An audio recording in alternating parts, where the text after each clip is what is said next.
Good morning বন্ধু সবাইকে। দেখুন, আমাদের এখানে কাল রাত 3টের থেকে এমন বৃষ্টি চালু হয়েছে। বৃষ্টি বন্ধ হওয়াতে আমি একটু বাজারে যাচ্ছিলাম। দেখুন আপনাদের এখানে মাঠ ঘাট জলে সব ভরে গেছে। এই আমাদের পরিবেশটা কেমন লাগছে সবাই আমাকে জানাবেন। এই যে আমাদের রোডের সময় যেতে যেতে কিছু ভিডিও করেছিলাম, কারণ বৃষ্টির জন্য ভিডিও করতে পারছিলাম না, তো একটু খুলেছিল, তাই ভিডিওটা করলাম। যদি সবার পছন্দ হয় ভিডিওটা লাইক সাবস্ক্রাইব কমেন্ট করবেন। দেখুন এই আমাদের রাস্তা। তারপর আপনাদেরকে আরও কিছু দেখাচ্ছি। আমাদের মেন রোড যে বাজার যাওয়ার রাস্তাটা, ওটা তো যাওয়ার মতো অবস্থা নেই, পুরো জলে ডুবে গেছে। তাও লোকজন যাচ্ছে, যেতে তো হবেই, না গেলে করবে খাবে কি? এই বর্ষার মধ্যে ঘরে বসে তো আর কাজ হবে না।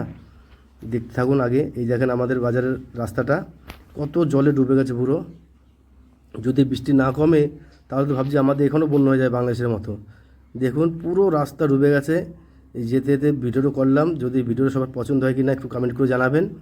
এই যে পুরো রাস্তাটা আমাদের, এই দেখেন পুরো বাজারের রাস্তাটা পুরো ডুবে গেছে জলে। এত পরিস্থিতি, রাতে এত বৃষ্টি হয়েছে না, ঝড় বৃষ্টি, প্রচণ্ড বৃষ্টি। 3টের থেকে চালু হয়েছে সকাল 8টা অবধি, এখনও কমছে না, পড়ছে ফোঁটা ফোঁটা। তাই বাজারে যাচ্ছিলাম, ভিডিওটা করলাম। ভিডিওটা যদি সবার পছন্দ হয় তো কমেন্ট করে জানাবেন কেমন হয়েছে ভিডিওটা।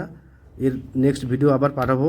বৃষ্টি হতে থাকুক, যদি না কমে আবার ভিডিওটা করবো। এবং মেঘলা আকাশ তো, তাই ভিডিও করতে পারছেন ঠিক মতো। একটু মেঘলা আকাশটা খুলেছিল, তাই ভিডিওটা করেছিলাম। দেখতে থাকুন আগে। এই দেখেন বাজারের পরিস্থিতি কী অবস্থা। হয়তো এমন হতে পারে এখানে বৃষ্টি না হলে বন্যা এখানে বাংলাদেশের মতো পরিস্থিতি হবে।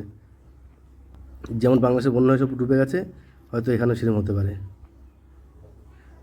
এই যে আমাদের বাজারের পরিস্থিতি কী ভয়ঙ্কর, এত জল।